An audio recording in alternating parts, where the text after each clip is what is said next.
প্রতিদিনের মতো একজন ক্রেতা এলেন, চা খেলেন, টাকা রেখে চলে গেলেন। রাশেদ প্রতিদিনের মতো টাকাগুলো গুছিয়ে নিচ্ছিল, তখনই তার চোখে পড়ে অচেনা কিছু। একটা নতুন চকচকে 1000 টাকার নোট, যে দোকানে এমন নোট আসার কথা না। মনের ভেতর দোটানা। এই টাকায় কত প্রয়োজন মেটানো যেত, কিন্তু এটা তার নয়। রাশেদ একে একে সবাইকে জিজ্ঞেস করল, কেউ টাকাটা হারায়নি। সময় যত যাচ্ছিল তার মন তত ভারী হচ্ছিল।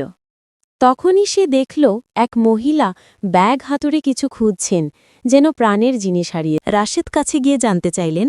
মহিলা জানালেন তার একমাত্র 1000 টাকা হারিয়েছে। রাশেদ টাকাটা ফিরিয়ে দিল। মহিলার চোখে জল এসে গেল কৃতজ্ঞতায়। মহিলা তাকে আশীর্বাদ করলেন। সততার এমন মানুষ আজকাল কোথায় পাওয়া যায়? নিজের দোকানে ফিরে রাশেদ ভাবছিল, আমি কাজটা সঠিকভাবে করতে পেরেছি। ঠিক তখনই দোকানের সামনে একটি গাড়ি থামল। স্থানীয় ব্যবসায়ী মিজান স্যার এগিয়ে এলেন, মুখে শান্ত হাসি। তিনি জানতে চাইলেন, তুমি কি সেই রাশেদ যে টাকাটা ফিরিয়ে দিয়েছিলে? মিজান স্যার রাশেদকে একটি খাম দিলেন, পুরস্কার নয়, সম্মান হিসাবে। তিনি রাশেদকে নিজের নতুন দোকানের ম্যানেজার হিসেবে কাজের প্রস্তাব দিলেন। রাশেদের চোখে জল। সততা যে এত বড় পুরস্কার দেয় সে ভাবতেই পারেনি।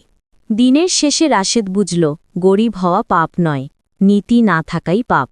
সততা মানুষকে কখনো ঠকায় না বা ছোট করে না, বরং বড় করে তোলে সমাজের কাছে। রাশেদ জানে সত্য আর সততা তাকে সারা জীবন আগলে রাখবে, তাই এটি প্রত্যেক মানুষের থাকা দরকার। গরিব মানুষের একটাই বড় সম্পদ, সেটা হলো সততা, সম্মান, আত্মমর্যাদা বোধ।